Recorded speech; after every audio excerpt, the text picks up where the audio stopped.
listeners of the Tron podcast. This is your host, Rashad Woods. Today, I have a very special guest today who I'm very honored and pleasure to get a chance to speak with. She took time out of her busy schedule, Global Force for Good, works in nonprofits, and helps women globally. Lindsey Struck. Thanks for having me. I'm glad to be here. Appreciate your time. So, first of all, I think I always like the guests to tell their story, and your accomplishments are very, very high level. And you're a global traveler with all your accomplishments as well, too, particularly in the nonprofit sector. So please, for our audience, tell us about yourself. Well, I think what is the most surprising about my career trajectory is that I've landed in a place that I think is a beautiful blend of hobby and what I love to do outside of work, and creating change through my work globally with women in our supply chains that work in handcraft. Yeah, and I saw that. And so, take us from the very beginning. You obviously graduated with a master's degree, and you've obviously I believe it was in international relations, if I'm not mistaken, international development, excuse me, and Duquesne University. So can you explain how your path led to that? Did you travel somewhere as a kid? Did you do, fundraising and even church charity or something like that to really spawn this kind of growth in your career? Yeah, I think, I'm from a very small town in very rural Pennsylvania. And,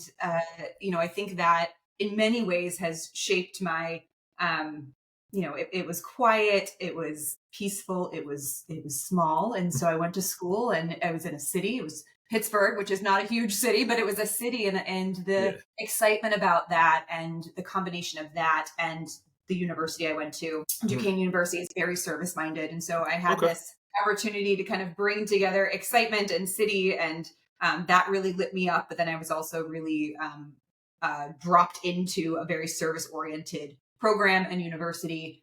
And so between the two of those, I sort of started to forge a path. I have sort of the undergrad was focused on communications and marketing, but then my graduate degree is in international development, trying to understand how we can use what systems exist and use our talents and use our energies to create change. And that can be really small or really macro. And so that's sort of where I started. My first job out of grad school is in Moscow, Russia. I saw that. That's not usually I did an internship at Sears Corporate when I was in college, right? So, that's not exactly that's not even on my radar right now. So how was that? I saw you were there for 1 year. What was that like? I was, it was in graduate school, and the option on the table was we had to do some sort of externship. And I said, there was one in Nicaragua and there was one in Moscow, and Moscow paid. And so I said, So, I mean, we're still motivated no matter how much good we want to do. For sure. There's still a little bit, we still had to pay the bills. You're a human being. There has to be some sort of right. There's no shame in asking to be able to buy a meal for yourself. Exactly. But what was really interesting, and I look back on it in fondness now, and it was really hard then, but it was definitely paid, but not very much. And one of the ways that I'm going to say it forged some sort of character development in me, but I didn't have a place to live when I was in Moscow. So what I would do, I had a wonderful network of colleagues and folks who were in and around the community that I was working in. I was working for a nonprofit there. I just apartment sat for everyone. So I just here. Yeah. And I just, whenever someone would leave to go on a travel or home, you figured it out. I would just apartment sit. I'd say this, and I obviously I don't want to dive too deep into politics, but people have so often, you would hear people in ballet would go to Russia. John Bernthal, the actor, took acting in Russia. So, it's crazy that, the way things are obviously now when it comes to, how it is versus that. But even when I was in college, they had international retail, and people would go do their externships in Russia as well, too. So for people with, who are younger, that was a normal thing to do, that people were able to do those things and go there. It was, and there was such a vibrant and active community of expats, and in both U.S. but also European. I'm sure that has changed, but it really wasn't something that was so unique when that happened. But it really kind of set my trajectory on my career trajectory on a path, looking at how we can use private sector, corporation to advance social missions. And that's Nest. And that's sort of where I am right now. Yeah. There was a bit of a detour between then and now, of course. But I think what connects those two sort of starting career moment with where I am now is understanding how we can unlock systems and corporation and private sector and things that maybe are broken on their sort of face sometimes for good, and how that works within our particularly craft and handmade and fashion supply chains. Of course. So obviously, one of the big things that's a big focus is obviously making sure that the conditions that people are doing handcraft bags for major big box retailers and brands, that they are actually not, we've all heard the sweatshop stories and things like that. So, and there's a lot more enlightenment about that issue. I remember even hearing about it when I was, 10, 11, 12 years old. Has it gotten better from where the stories and images have to now? Is there more accountability? There is more accountability. And I think, we have power as consumers, as individuals, to shape how corporations are responding to our purchasing power. And so I think there is something in that to say, there's something that each of us can actually do with the decisions we make about what we buy that does have an impact on the priorities and the accountability of companies. It's not an overnight shift, but there is definitely power in that decision. And so, there certainly is improvement. And I think what has been really interesting about the work that Nest does is that think about your sweatshop, think about the four-walled institution, factories. A lot of them do have compliance measures, but they're four walls. Production happens inside that. Wonderful. And today we can take a checklist and we can say, is there child labor here? No, I don't see any children on the floor. How safe is everyone? Yes, I see a fire extinguisher over here. When production's happening informally in communities and in people's homes, and some the accountability and the visibility and transparency into that, for sure, didn't exist before Nest. And so I think that's been a really special part of history to be part of. Well, what's interesting too is obviously when we talk about globally how things have been shaped when it comes to supply chain and compliance and safety. In the United States of America, the only reason we actually instituted those basic safety measures is in New York City. They had that great fire in the garment factory when, it's a good idea to lock the exit doors. There's no stairs. There's no fire extinguishers. And by the way, when you're running hot equipment with a lot of flammable items, hundreds of immigrant women died. And that's when everybody was like, oh my God, people couldn't even see what was going to take place long term about that, and that's when everything got changed. And it's so disappointing that tragedy has to be sort of the spur for that. I mean, you see that with Rana Plaza and some of the changes in global safety measures too. And it's Bangladesh, right? That was Bangladesh, right? Or was that Sri Lanka? In Bangladesh. Okay. It's tragic. You don't want to wait for the tragedy to happen. You want to be proactive, but what happens after, if that's sort of the optimism is understanding now, what do we do to fix this, prevent it from happening again? Yeah, absolutely. And so, does it get more complicated now that obviously, which you spoke on earlier, where now you have the Etsy's of the world where people can sell things more independently. And now you're like, okay, I have to go to more of these nooks and crannies of people who knew nothing but being sort of quote unquote abused or had no idea of basic level, to your point where, okay, I'm here to actually help you. Is there a gap that also, so it's kind of two questions. Number one, how hard is it to get those places that are smaller, intricate communities, build trust, language and culture barrier at the same time? Beautiful question. I think it's really difficult. And I think one of the beauties of it is that handcraft and the creation of sort of the skills and techniques, they exist in every culture, in every community, in every country in the world. There's beautiful embroidery techniques in one area of the world, and hand woven silks in India.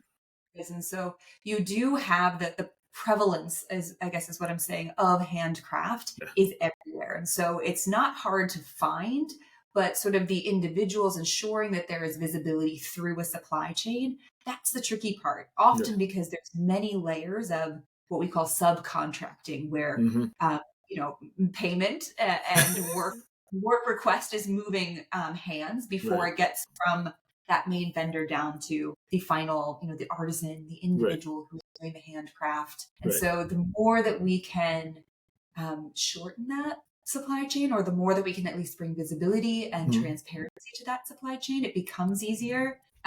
But then to the point that you were making about the cultural barriers and language barriers, it is so important. And this is sort of from the international development background and sort of global development. It's so important that we partner locally. We do that across the US in different communities. The trust and the bridging of that is something that we can help facilitate as a nonprofit, but we cannot always do, because that is a foreign culture and foreign space for us. But figuring out how to partner right is really hard. And that's important. Yeah, because, and this is coming from just my perspective as a reader and a listener. Obviously, some countries may want financial compensation, local government. I mean, I'm just calling it, I've read about that, right? So, that can be the case. Unfortunately, people can start wanting to put their hand in the cookie jar, so to speak, when they want to know what's for them, particularly in places that may not have a democracy, so to speak, where they can, have layers, and it's like, oh no, you just got to deal with this person or this body, and you have to grease the wheels, so to speak. And I'm sorry that takes place, and I don't mean to make you feel uncomfortable, but I'm sure, unfortunately, within your organization, there's some things that take place that are not so pretty. It does, and I think one of the maybe it's an optimistic view of handcraft is that with organizations like Nest, and I am obviously partial, but with organizations like Nest and bringing that visibility into what's happening, it actually does create space for safe working. Women who may have had to leave their families, get on buses, commute into an urban area, stay in dorms to do the garment work that they were doing, and then come back on the weekends, or what can happen between those two places, it can be unsavory. It can be unsafe. Of course. Being able to contribute to conditions that help create a safer, better alternative to be at home, to be family, to be in community, and still earn a dignified and good wage is pretty optimistic. Yeah. I didn't mean to cut you off, but I find, your work, when people think of handcrafting, I always think of like Silk Road, right? So the reason why global trade first took place was because of garments and clothing and material, because people couldn't get things in their travels, and they realized, hey, it started setting up currency, and it started setting up, marketplaces to, whether it was fur, whether it was, places in India and Pakistan. And it's just fascinating how, centuries of that is ultimately what you're a part of as well, too. That's a beautiful way to think about it. Yeah. And hopefully then, there is an awakening over time. I mean, we've been around for 20 years and hopefully another 20, but over time, an awakening to a different way of doing this. And maybe that's sort of our history, but what is the future? Can we more directly engage with, and you're seeing this across industries, but more directly engage with and see the end producer. I don't know if you came across this statistic, but handcraft as an industry, as an economy, is the second largest employer of women globally after agriculture. Really? I did not know that. Think about where are women working globally in our entire world? That's agriculture, craft. Right. And so the potential to unlock a lot of economic opportunity, for sure, it's pretty huge. It does, now that it makes sense to me, because, sometimes we get zip coded, so to speak, right? Like, I think that just because I drive in the same neighborhood, past the same stop signs, you forget that there's an entire, place that's your area is not your world. It's not the world, so to speak, right? So, it didn't even dawn on me. And then you have, different climates and places all over the area where, in a lot of places, I don't want to say underdeveloped, but are just not as robust in downtown big market too, right? So there certainly can be where they have to sustain their own communities and feed and clothe their own areas, respectively. And, there are such amazing artisan and craft, we'll call them vendors, but businesses that are in every corner of the world that are doing what they do with a very strong social mission. So it's interesting to be sort of, as a nonprofit and as Nest, we're sort of a convener of these amazing social entrepreneurs who are doing what they do through craft to create change. They're figuring out how to set a community where they are. You're right, that sort of local market doesn't change for people in that market that quickly. Right. And so figuring out what those social lenses are on why work is happening somewhere, we're able to support that. We can help an artisan vendor in India invest in a particular community that needs economic revitalization. There's women who are coming out of industries or situations that are really traumatic. A lot of businesses that's why they exist. Correct. That sort of exit. Absolutely. So how is it when you start partnering with these larger corporations that want to, number one, obviously, sell their goods and be partnered because, maybe they can get the newest fashion line that is handcraft woven, because that's a big booming market where people may want to say, I don't want to just buy what's at this particular retailer. I can get something that's handcrafted. That's become more of an explosion with online. So how has the partnerships worked with your larger partners getting involved with this? It's often complex, but also worth it. But it sometimes can take years to go from an early conversation through to product on shelf. Okay. And there are different ways that we typically can partner with corporations. Sometimes it's direct sourcing. We are Corporation A. We would love hand-woven baskets for our storage department, and so we can work to identify in the right countries with the right size and dimensions the things that they're trying to source, and so we can facilitate that relationship. We can support on compliance or standards that relate to informal work. Are folks being paid fairly? Are there wage records? That. Right. We also can facilitate design collaborations, which is really fun and interesting. So a design brand might come and say, we're running a capsule collection and we really want to feature silks in the collection. And so we can help facilitate connections between the two. And ensuring that we're sort of we're not in the middle, but we sort of matchmake and ensure that there's sort of advocacy for what's best and what's in the best interest of the artisan businesses. Well, too, and I'm just thinking of it like at the end of the day, let's say if you're a large big box retailer or you're somebody who needs that sector, you may not have the deployed resources and time to actually be able to say, okay, I'm going to send my team over here with no connections, no sort of structure in place to be able to talk to this small community, that has a language and cultural barrier. I'd rather partner with Nest and be able to facilitate that and be, I don't want to say the very good business partner to be able to facilitate a positive outcome. Yes, I think that's a great way of saying it. It is, we're trying to facilitate that positive outcome. And it often is that, we are an expert in this. We do, the compliance, the ethical process, the different types of craft techniques and things that need to happen, dyeing. Oh, my goodness. Hand machines that are shaping metal for earrings and bag, sort of the handles on bags and things like that. I mean, there is an expertise that we bring that is often outsourced. And even sometimes with vendors that are already working with. Of course. But they'll just say, you know what, this is a vendor we really want to continue to invest in. And so Nest, can you please come in and make sure as we continue and expand that investment, that everything looks great and that the women and the artisans who are working in that business are cared for and safe. Yeah, because and I say this very, very respectfully. There is also unfortunately like piracy and company and people who. I just watched the documentary on the Somali pirates, right? When they were, and you see like these people have to have valuable things that are having to go through dangerous waters and dangerous places. And now there could be a case where less than stellar people, because businesses and partners are what could be a lower poor community, suddenly has robust business involved. It can sometimes bring bad actors into the situation. How does I don't want to ask anything uncomfortable. Is that something that you guys have to navigate as best you can answer that? I might answer it in an interesting way because we don't usually encounter that. It sort of lives with the within sort of the brand or retailer sort of jurisdiction. But what we do run into is often IP. Okay. Yeah, that makes sense. That really makes it. Oh my gosh. Counterfeit. Oh my goodness. Oh my gosh.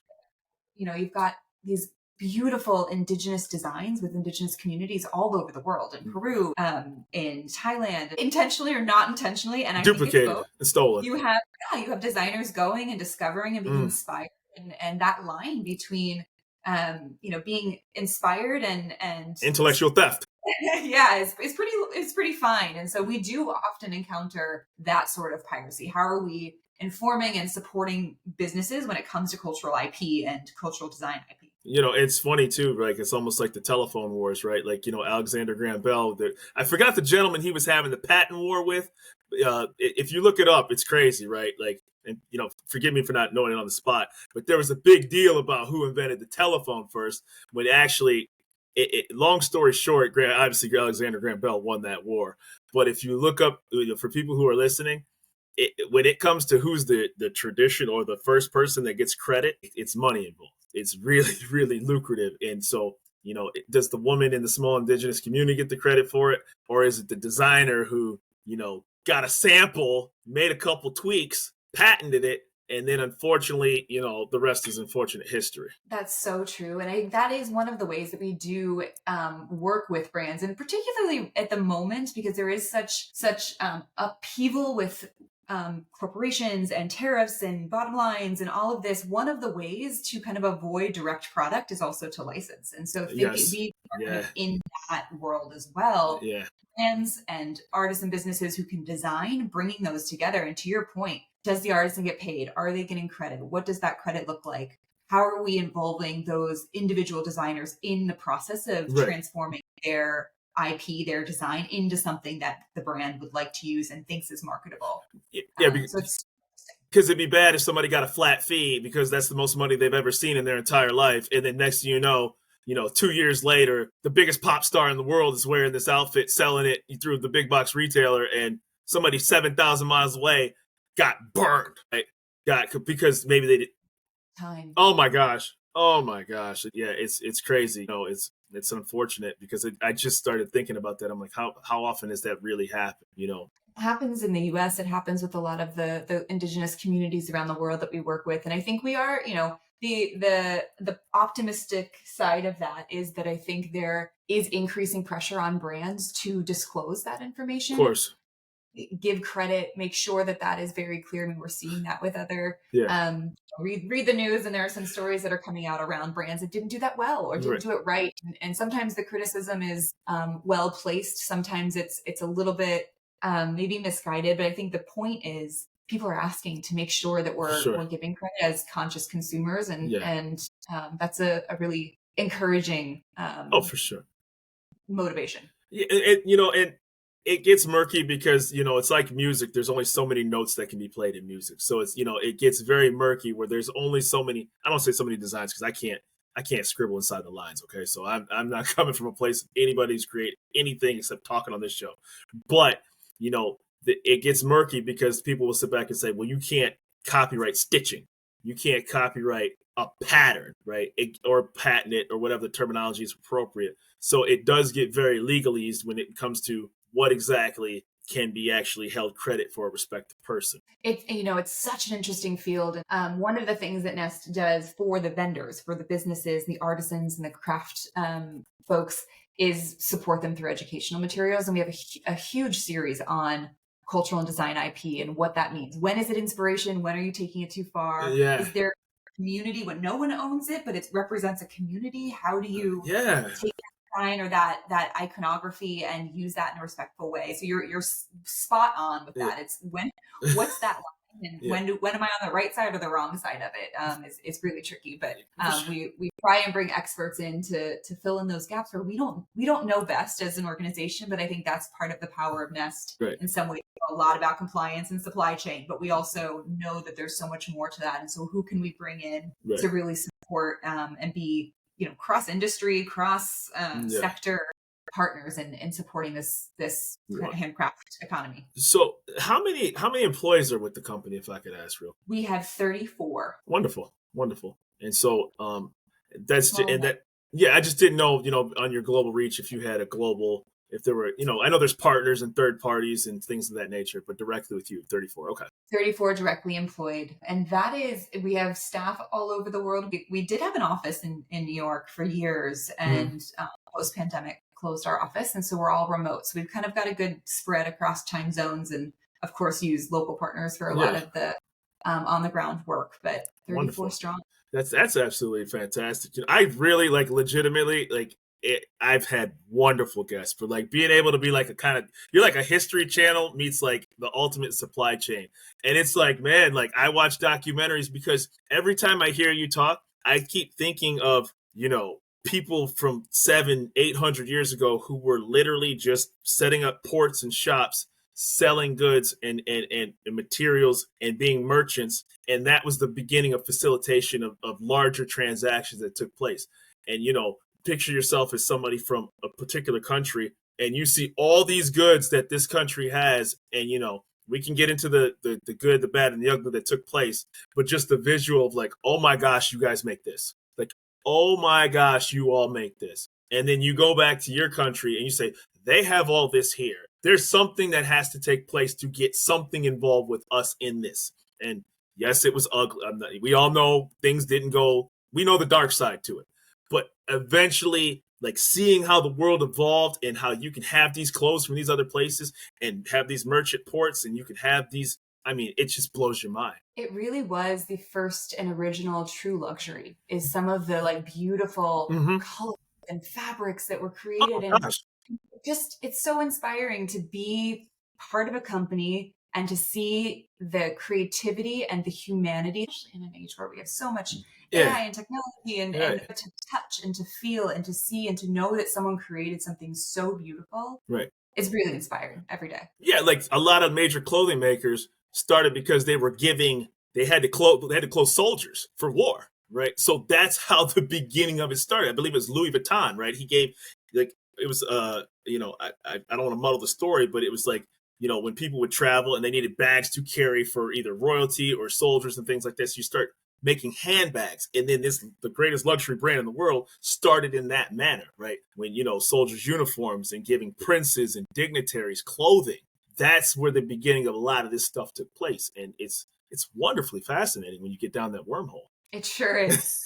Yeah, it really is. And so my question to you is that where can people find Lindsey Struck? Where can people find Nest? And I have another question is, how are the rights of women globally based on what you've experienced versus being back home, because you've had such a large global impact? On the first, you can find us at buildanest.org. There are a few companies out there called Nest, but we are at buildanest.org. Don't be confused there, but that's where you can find us. There's opportunities to join the team all the time, as well as volunteer. So many of the folks who partner with Nest, we call them fellows, but they're professionals like you and me and others who just know a lot about their industry, about their job, and can help artisan businesses. If you are, chief marketing officer, or you are, a creative and understanding you've got sort of that, product development background. Right. Artisan businesses and the leaders that we support are looking for that mentorship and looking for that investment in counsel. And so we bring those folks together. So that's another way. So email us and we can sort of help you use your professional skills and volunteer in that way. And then as far as sort of the global outlook on sort of empowerment and ways in which Nest at least is supporting the economic inclusion of women globally. I think the more that we as consumers, as people, as individuals who have money to spend, as the more that we can invest that money in products that are beautiful and that are made by individuals that are paid fairly and working in safe conditions, the better we'll be. And one of the other ways you can find Nest is on the hang tag on the items that you buy. So we have a seal. Oh, wow. Wow. For certification. So you can know that the basket you bought has been vetted, that we have physically gone to the place of production, watched, looked, reviewed the records, and can say that this woman made this basket and she was paid fairly and I watched it happen. And so you can feel good about it. Absolutely. That's a wonderful feeling. It really, truly is. And the internet, obviously we all know, there's the great side of it, right? Where it's brought attention to these things and it's held people accountable and it's made a force of change and good. And that's what the good part of the internet has accomplished. And I got to be honest, like I said, I don't get blown away a lot. I've had a chance to talk to wonderful people on this show. But like, there was something about this one in particular, because I was like, man, she's got this global footprint, and it's like, I'm not sure where this conversation is going to go, but it literally felt like I was watching a little bit like the History Channel or a Discovery Channel in a way, because it just took my mind to like all these things that I Google all the time and just watch. So you were too kind. It was a wonderful conversation. You are just an outstanding host. I loved this conversation. Thank you for letting us be part of it. Oh, of course. And like I said, I look forward to future conversations, because, half an hour doesn't do justice to the work you do. So thank you. Thank you. It's been a pleasure.